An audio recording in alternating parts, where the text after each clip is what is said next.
இந்த அம்மை பற்றி சொல்லி இந்த நோய்களை பற்றி வரும்போது அம்மை நோய் பற்றி சொன்னீங்க. இப்போதான் நம்ம ஊர்களில் ஒரு வழக்கம் என்ன அப்படின்னா, அம்மை நோய் வந்துருச்சு அப்படின்னா அம்மை போட்டுருச்சு அப்படின்னு சொன்னால் இந்த வேப்ப மர இலையை வச்சு அந்த வீடுகளில் தொங்க விடுவாங்க.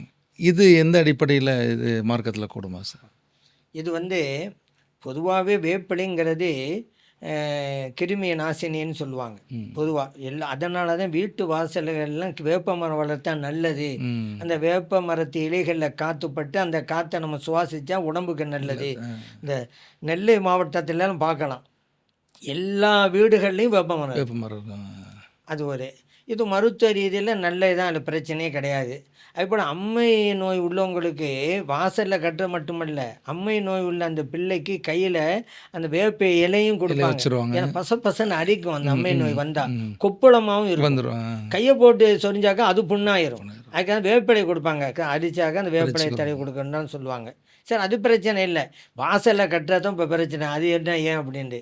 இதில் மூட நம்பிக்கை அடிப்படையில் இதை செஞ்சால் கூடாது. ஏன்னா அம்மையை நோக்கி அந்த வேப்பிலை கட்டுறதுக்கு எந்த சம்மந்தமும் இல்லை.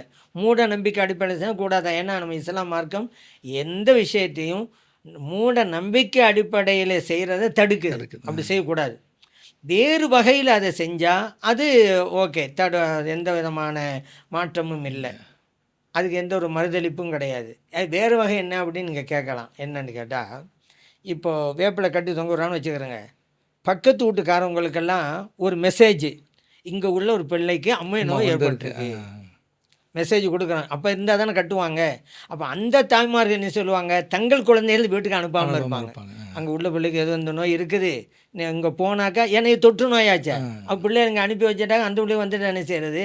அப்போ இது ஒரு அடையாளமாக, இங்கே இருக்கிற குழந்தைக்கு இந்த நோய் இருக்கிறது, உங்கள் பிள்ளைகளையெல்லாம் இங்கே அனுப்பி வேணாம் அப்படிங்கிற ஒரு அடையாளமாக செய்தால் பிரச்சனை இல்லை. இல்லை, இந்த நோய் வந்துட்டால் வேப்பிலை கட்டணும், அப்போ தான் அந்த நோய் போகும், இந்த மாதிரி நம்பிக்கையில் செஞ்சால் அது கூடாது. இப்போ எண்ணம் தான், எந்த செயலும் எண்ணம் தான். இன்னமல் ஆமாலும் பின்னியாத், எண்ணங்கள் அனைத்தும் செயல்கள் அனைத்தும் எண்ணங்களை பொறுத்தது.